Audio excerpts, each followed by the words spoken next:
આશારામના security દ્વારા ફરી એકવાર મીડિયા સાથે ગેરવર્તણૂક કરવામાં આવી છે। વલસાડના મણિબાગ 2 માં આવેલ આશારામ બાપુના સિક્યોરિટીએ મીડિયા સાથે બબાલ કરી હતી। મીડિયા કર્મીઓના મોબાઈલ છીનવી ઝપાઝપી કરવામાં આવી હતી। વિડીયો ડિલીટ કરવાનો પ્રયાસ પણ કરવામાં આવ્યો તો આશારામ બાપુ છેલ્લા 3 દિવસથી વલસાડ જિલ્લામાં પોતાના અનુયાયીઓને મળી રહ્યા છે અને મેડિકલ પેરોલ પર બહાર આવી અન્ય સ્થળે ફરી રહ્યા છે। આશારામ બાપુ તો મીડિયા કર્મીઓ દૂરથી શૂટિંગ કરી રહ્યા હતા તે દરમિયાન સિક્યોરિટી દ્વારા મોબાઈલ છીનવી કરવામાં આવી છે। ઝપાઝપી અને ગેરવર્તણૂક પણ કરવામાં આવી હતી।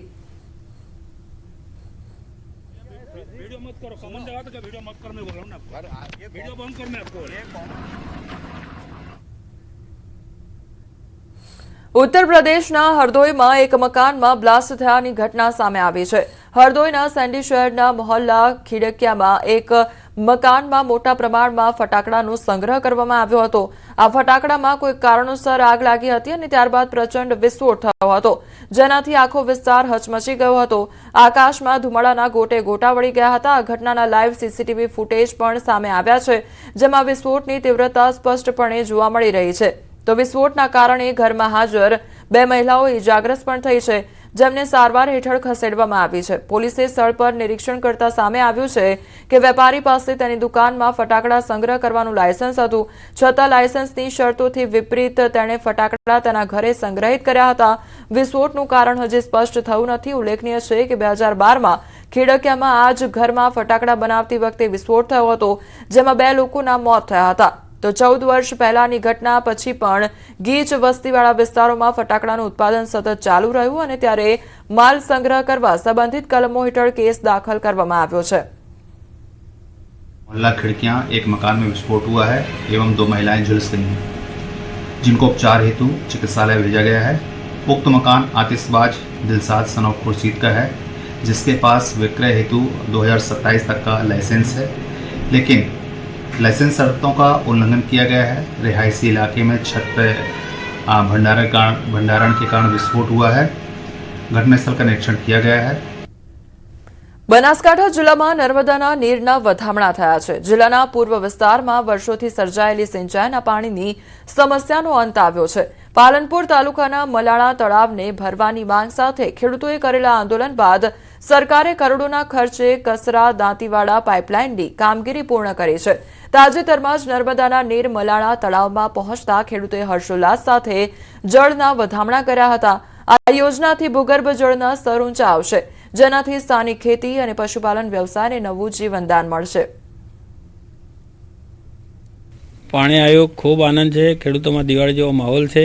ખેતી અને પશુપાલન આધારિત આ વિસ્તાર હતો। 4 વર્ષ પહેલાં ખૂબ મોટા ભારતીય કિસાન સંઘના નેતૃત્વમાં આંદોલનો થયા હતા। સરકારે ખૂબ પોઝિટિવ લઈ અને આ વિસ્તારને પાણી આપ્યું છે। 24 કલાકથી પાણી ચાલુ છે। અત્યારે બંધ થયું છે ટેકનિકલ કારણોસર પણ આ તળાવ ભરાશે તો આ વિસ્તારના 25 ગામડાઓને ખૂબ મોટો ફાયદો થવાનો છે। અમારા વિસ્તારમાં અહીંયા બિલકુલ પીવા માટે પણ પાણી નહોતું। 180 ફૂટે કાળો પથ્થર હતો અને આખા વિસ્તારમાં પાણી પીવા માટે પણ ધરોઈનું આવે। આ જે પાણી આવ્યું ખેડૂતમાં ખૂબ મોટી ખુશી છે કારણ કે આખો વિસ્તાર ખેતી અને પશુપાલન સાથે સંકળાયેલો છે। આજે 24 કલાકથી છેલ્લા 24 કલાકથી નર્મદાના નીર અમારા તળાવમાં આવી રહ્યા છે। ખેડૂતોમાં ખૂબ ખુશીનો માહોલ છે અને દિવાળી જેવો માહોલ છે એટલે સરકારનો ખૂબ આભાર માનીએ છીએ। અમે પશુપાલન માટે ટેન્કર લાવીને પશુ પાતા હતા ટેન્કર નોખાઈને અત્યારે પાણી આવ્યું એટલે અમને આત્મવિશ્વાસ થયો સરકાર ઉપર કે પાણી તળાવમાં નોખ્યું છે તો હવે સરકાર ભરશે તો અમારે પશુને પાણી ટેન્કર દ્વારા નહીં લાવવું પડે અને કૂવામાં અને બોરમાં પાણી ચાલતું થઈ જાય એવી અમને આશા છે। અને આજુબાજુના ખેડૂતોને ખુશીનો માહોલ છે કે આ તળાવ પાણી આવ્યું 2 દિવસથી તો ખુશીનો માહોલ છે એમ।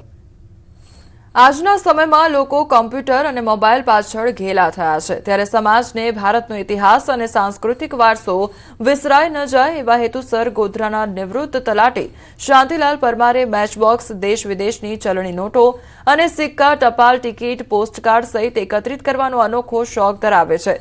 તેઓએ આજની પેઢીને આ પ્રકારના શોખ કેળવવા માટે પણ અપીલ કરી રહ્યા છે। શાંતિલાલ પરમારે આ શોખ દ્વારા દેશ વિદેશમાં પોતાના સંગ્રહિત વસ્તુઓના પ્રદર્શન યોજી ચૂક્યા છે અને વિવિધ સ્તરે તેઓને સન્માનિત પણ કરવામાં આવ્યા છે જેમાં લંડન બુક ઓફ રેકોર્ડ અને એશિયન બુક ઓફ વર્લ્ડ રેકોર્ડનો પણ સમાવેશ થાય છે। શાંતિલાલ પરમારનો બાળપણથી કેળવાયેલો આ શોખ આજે પણ યથાવત છે અને તેઓ આજે પણ પગપાળા ફરતા હોય છે.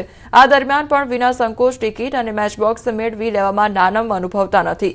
સાથે તેઓ યુવા પેઢી જીવનમાં આ પ્રકારના શોખ કેળવવા અપીલ પણ કરી રહ્યા છે. અને હું તલાટીની નોકરી કરતો હતો.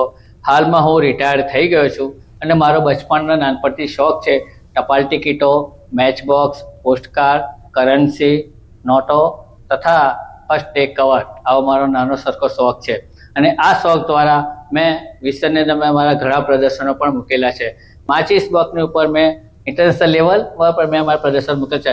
સ્વિટ્ઝરલેન્ડ અને બાંગ્લાદેશમાં પણ મેં મૂકેલા છે મારા પ્રદર્શનો. અને ટપાલ ટિકિટો પણ મારી પાસે ઘણી છે.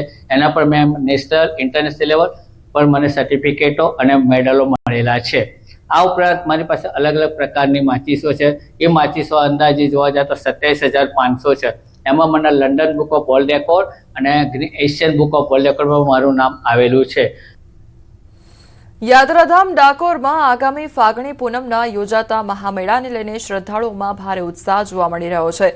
દર વર્ષે લાખો શ્રદ્ધાળુઓ અને પદયાત્રીઓ આ મેળામાં દર્શનાર્થે ઉમટી પડે છે, જેને લઈ જિલ્લા વહીવટી તંત્ર સજ્જ બન્યું છે. લાખોની સંખ્યામાં ઉમટી પડનારા યાત્રીઓની સુવિધા માટે માર્ગો પર પીવાનું પાણી, આરોગ્ય કેન્દ્રો સહિતની વ્યવસ્થા કરવામાં આવી છે.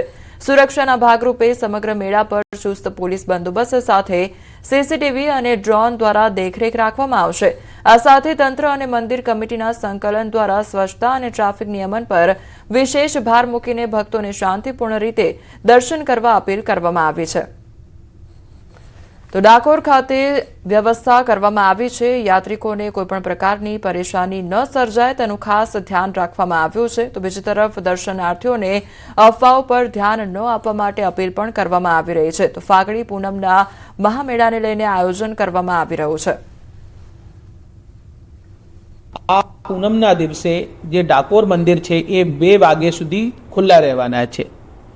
2 વાગ્યા સુધી બધાના દર્શનની સમગ્ર તૈયારીઓ પૂર્ણ થઈ ગઈ છે અને અમદાવાદના રાસકાથી લઈને ડાકોર સુધી જે રૂટ ખેડા જિલ્લામાં આવે છે આમાં સફાઈના ખૂબ સારા ઇંતજામ કરવામાં આવે છે અને આ વખતે આપણે થીમ રાખવામાં આવી છે કે સ્વચ્છ અને સુંદર ખેડાનું નિદર્શન આ ફાગણી પૂનમના કાર્યક્રમ દરમિયાન જોવા મળે.